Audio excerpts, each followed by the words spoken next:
नमस्कार, आप देख रहे हैं दैनिक साथी हरियाणा। मैं हूं आपके साथ आपका साथी अमित विश्वकर्मा। हरियाणा की 10 लोकसभा सीट के लिए 25 मई को मतदान होना है। वहीं 4 जून को मतगणना होगी। चुनावी रण को फतेह करने के लिए तमाम पार्टियों की ओर से योद्धाओं को मैदान में उतारा जा रहा है। वहीं चुनावी रण से पहले मनोवैज्ञानिक बढ़त बनाने के लिए एक दूसरे पर शब्दों के बाण भी छोड़े जा रहे हैं। भाजपा की ओर से कांग्रेस पर युद्ध से पहले ही मैदान छोड़ने के आरोप लग रहे हैं। वहीं कांग्रेस की ओर से भाजपा के पास अपने लड़ाके नहीं होने के सीधे तौर पर आरोप लगाकर उधार के योद्धाओं के भरोसे जंग में उतरने के आरोप लगाए जा रहे हैं। वहीं दूसरी ओर भाजपा ने हरियाणा की सभी 10 लोकसभा सीटों पर अपने योद्धाओं को मैदान में उतार दिया है, लेकिन मुख्य विपक्षी पार्टी कांग्रेस इस मामले में पीछे चल रही है। कुरुक्षेत्र के रण में बीजेपी के अलावा आप इनेलो भी सामने आ चुकी है। वहीं महेंद्रगढ़ भिवानी में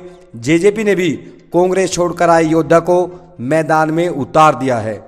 हरियाणा के सभी 10 लोकसभा सीटों पर होने वाले मुकाबले से पहले दैनिक साथी हरियाणा की टीम की ओर से सभी सीटों पर विश्लेषण किया जा रहा है।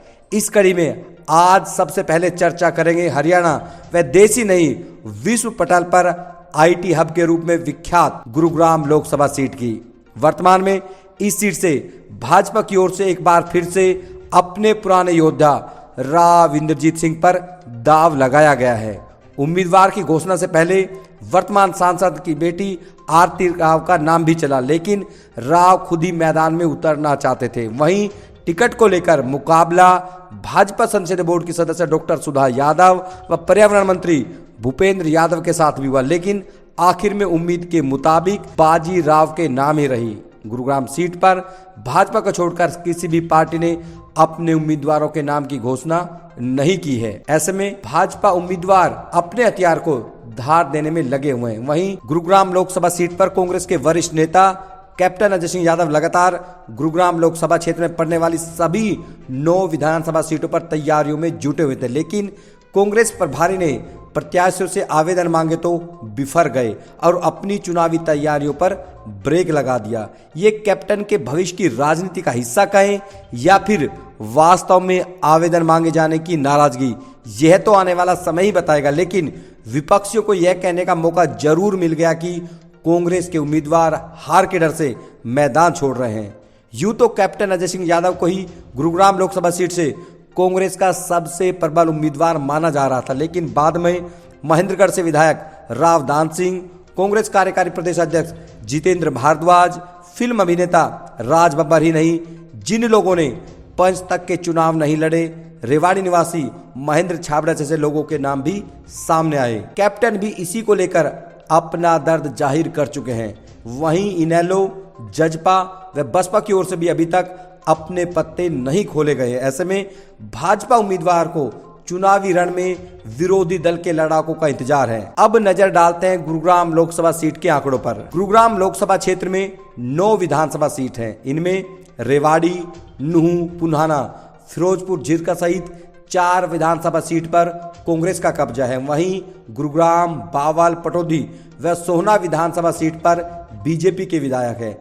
बादशाहपुर विधानसभा सीट पर निर्दलीय उम्मीदवार ने जीत दर्ज की थी। ऐसे में आंकड़ों व विधानसभा सीट पर नजर डाली जाए तो भाजपा व कांग्रेस के पास बराबर 4 सीट है। ऐसे में मुकाबला भी बराबर का होना चाहिए, लेकिन अकेले गुरुग्राम की 4 सीटों पर ही 13,90,147 मतदाता। वहीं मेवात की तीनों सीट नूंह, पुन्हाना व फिरोजपुर, झिरका पर कांग्रेस का कब्जा जरूर है, लेकिन इन तीनों सीटों पर मतदाताओं की संख्या गुरुग्राम के मुकाबले करीब आधी 6,38,824 है। वहीं रेवाड़ी जिले की बात करें तो 3 विधानसभाओं में से कोसली को छोड़कर बावल व रेवाड़ी विधानसभा सीट गुरुग्राम लोकसभा क्षेत्र में आती है। इन दोनों सीटों पर मतदाताओं की संख्या 4,76,374 है।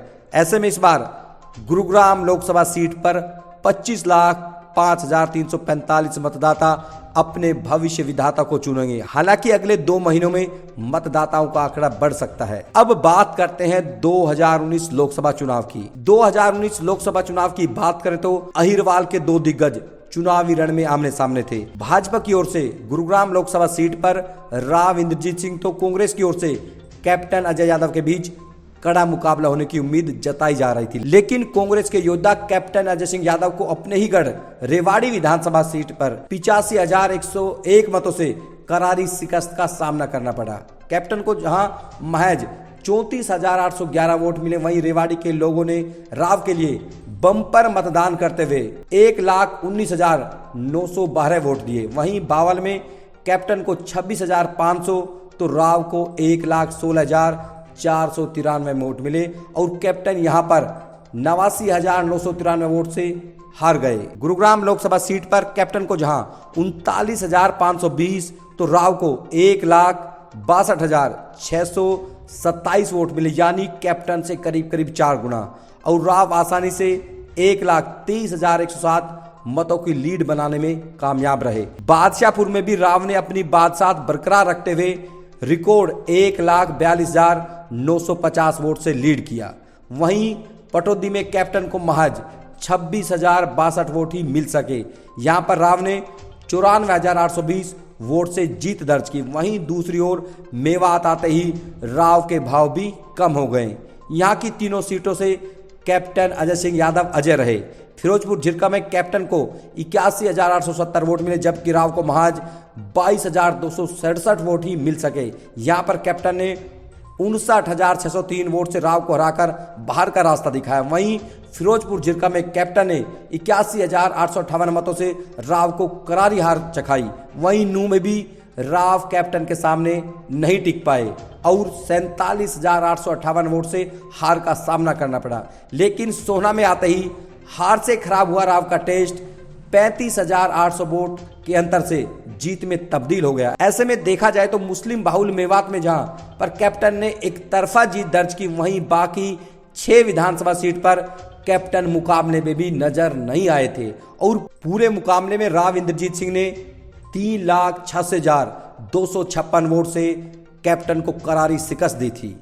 लोकतंत्र में मतदाता कब किसकी खाट खड़ी करते हैं, इसकी वानगी देश भर में कई बार देखी जा चुकी है। ऐसे में गुरुग्राम लोकसभा सीट भाजपा के लिए अजय है, यह बिल्कुल नहीं कहा जा सकता। हालांकि बीजेपी अपना प्रत्याशी पहले घोषित कर मनोवैज्ञानिक बढ़त जरूर बना चुकी है। अब ऐसे में देखना होगा कि कांग्रेस, इनेलो, बसपा व जजपा किस रणनीति के तहत अपने योद्धाओं को मैदान में उतारती है।